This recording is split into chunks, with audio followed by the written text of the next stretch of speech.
Good morning. This is our first real video for class of a series of them that I'm going to prepare for you when I'm away.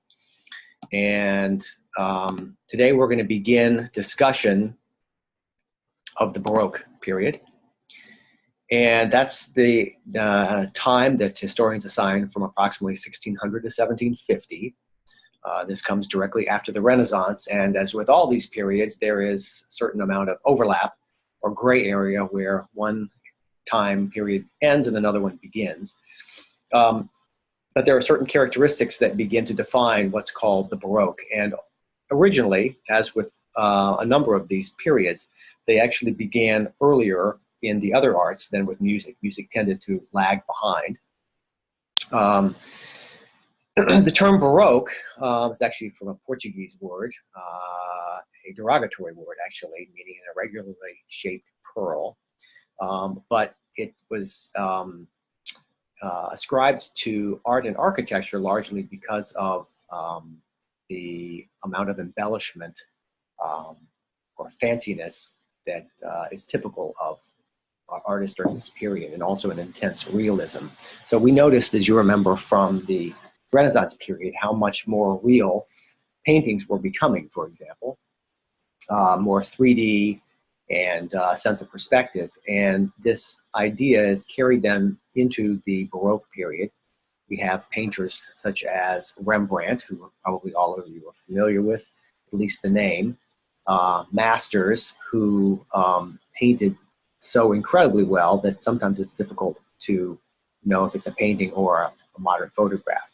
I've got two paintings on the screen here by another Baroque master, Caravaggio, his name is here. He's remembered largely because of his intense play of light and dark on the canvas. He's the first to really show how light could be used in a dramatic sense.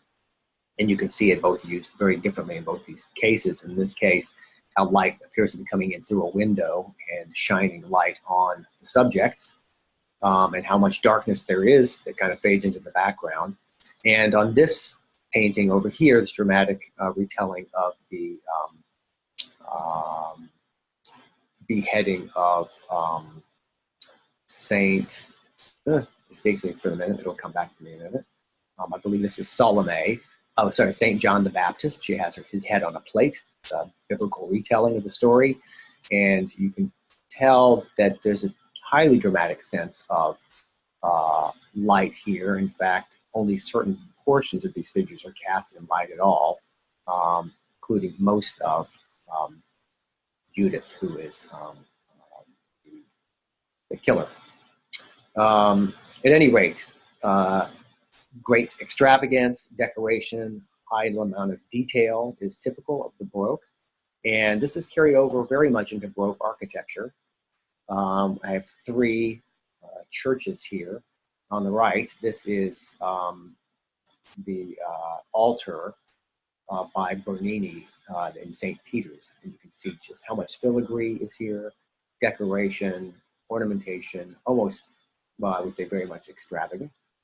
Also on this altarpiece in this church, a large amount of gold and filigree, and then translates to the outside. This is not the same church. This over here is a church in South America, I think in Argentina, but very typical of high Baroque architecture, unmistakable. If you think about the kind of Gothic structures of Notre Dame, which we've talked about, or the Duomo in Florence, which was round and smooth and had very little decoration. Now in the Baroque period, it's gone to an extreme.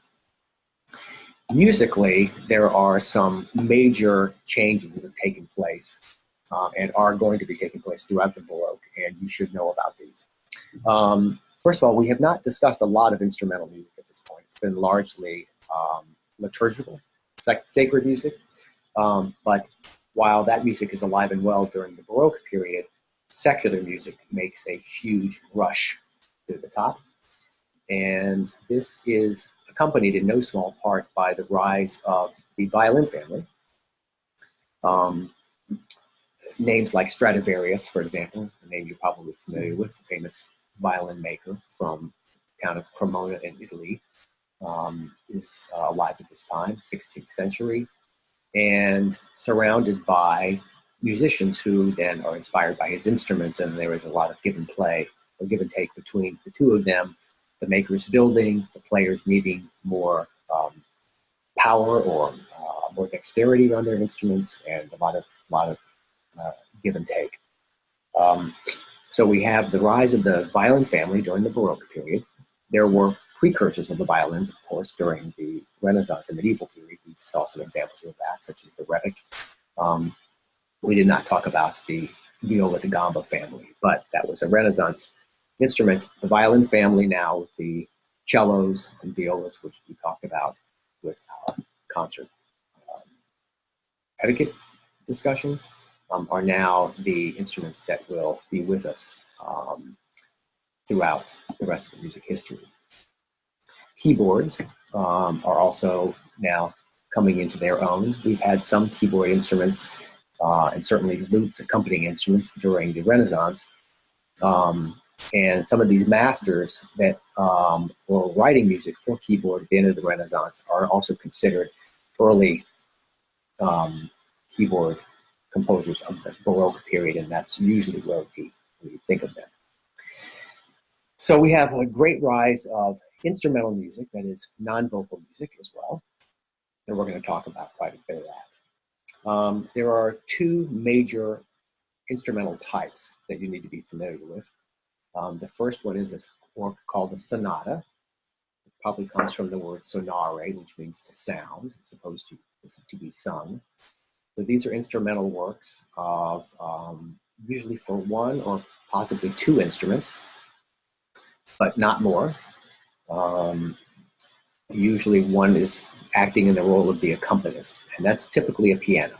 So frequently a sonata, for example, would be for a violin and piano, or a flute and piano, or cello and piano. It could also be for piano alone, and many composers during the late Baroque and classical era were writing sonatas for the piano.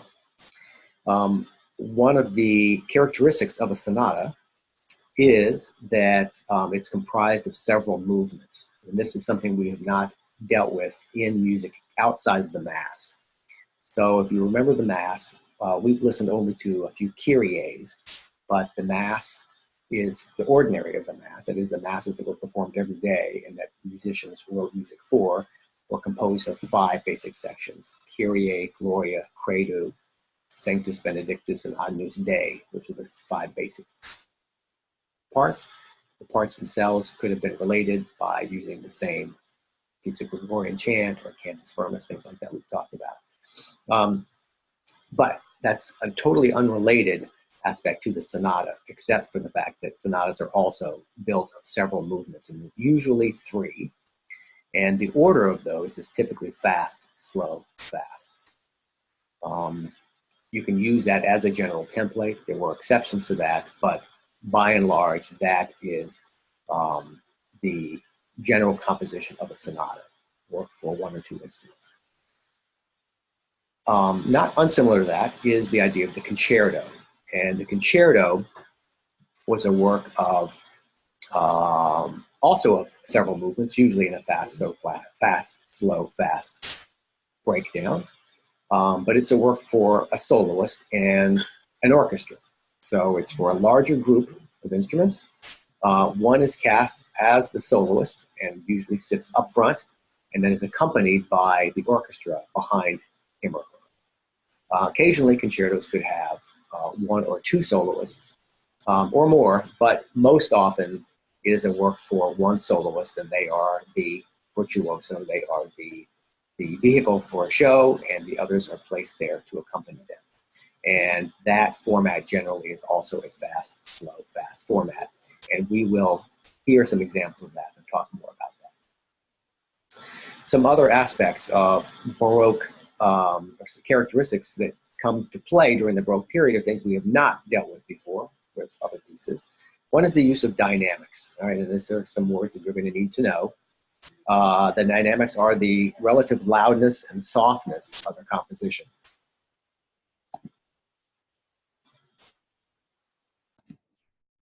Okay, sorry, I had to take a quick break there. Getting back to the screen. So,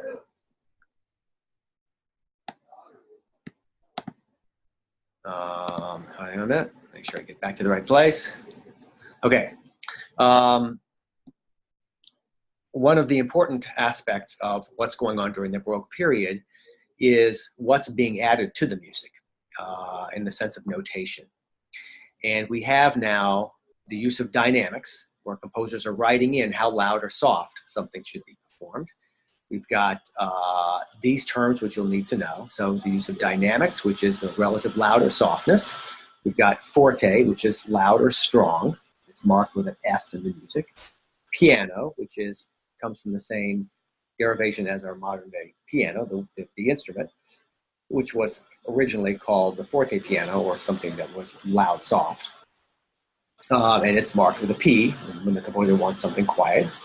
And the word mezzo, which is medium, and that's indicated with an M. So you would have either MF, mezzo forte, or MP, mezzo piano.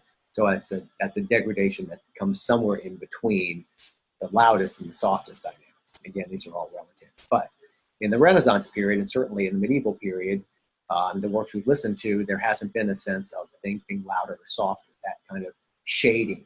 And you might want to think about that in terms of the lighting that we have from a Caravaggio painting, where we have definite lights and darks, strongs and louds, and that is very typical of Baroque composition. Often in times you would notice it in terms of an echo effect, for example. We'll talk more about that.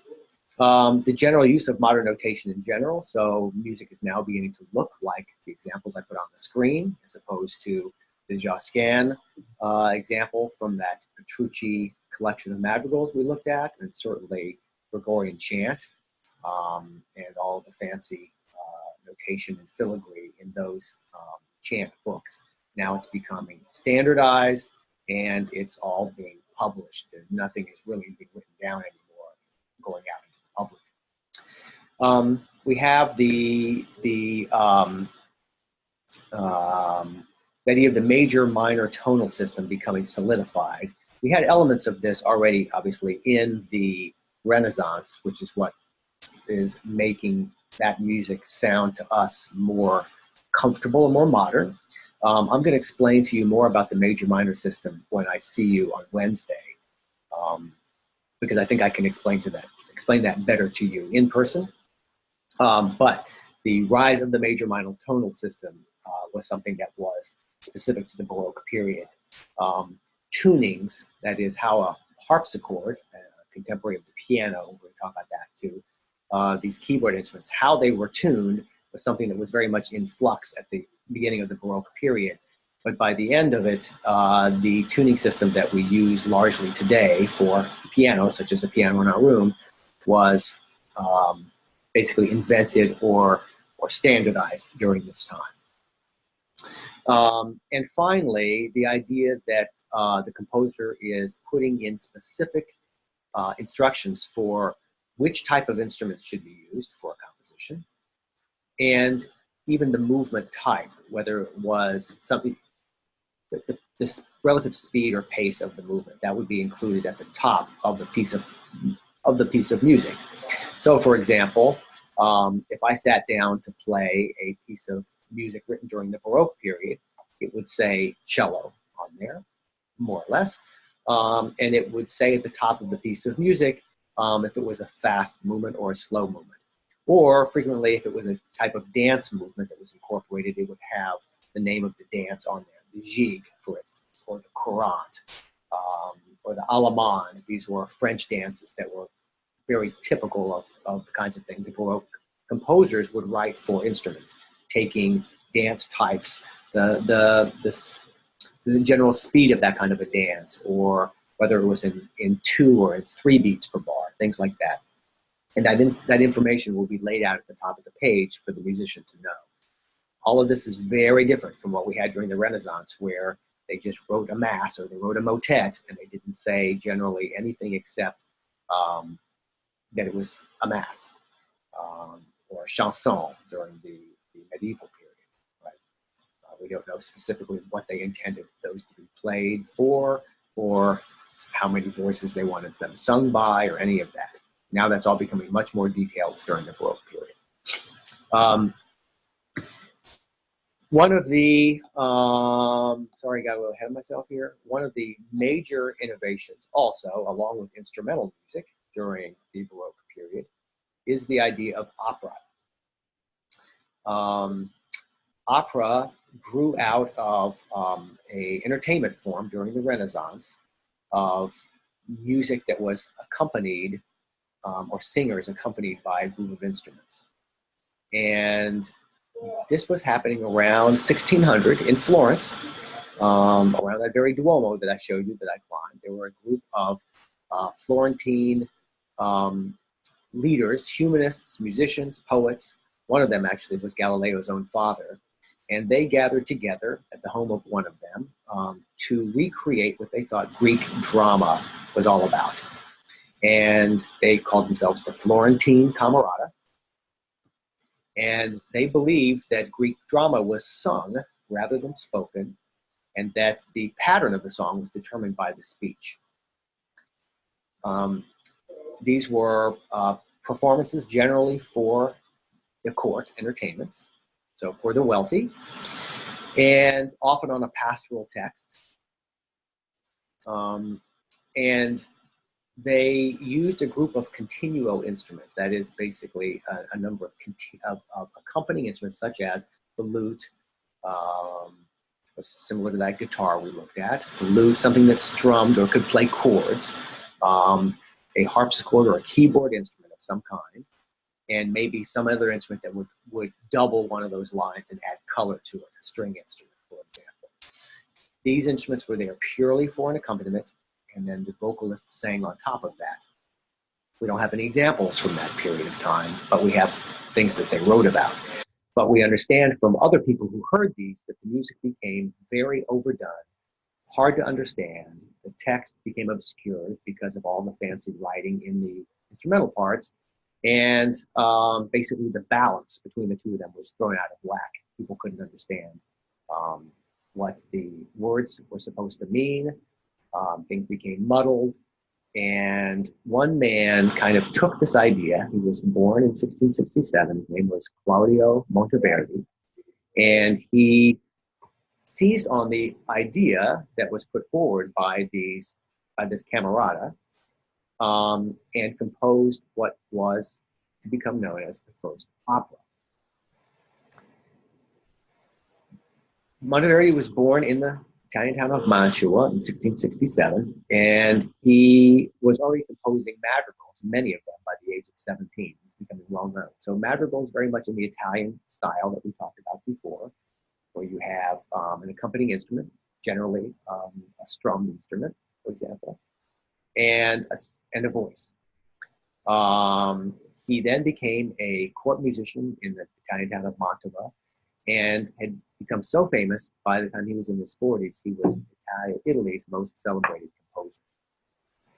He took the idea of the accompanied texts, poetic texts of the Camerata, and he composed an opera called Orfeo.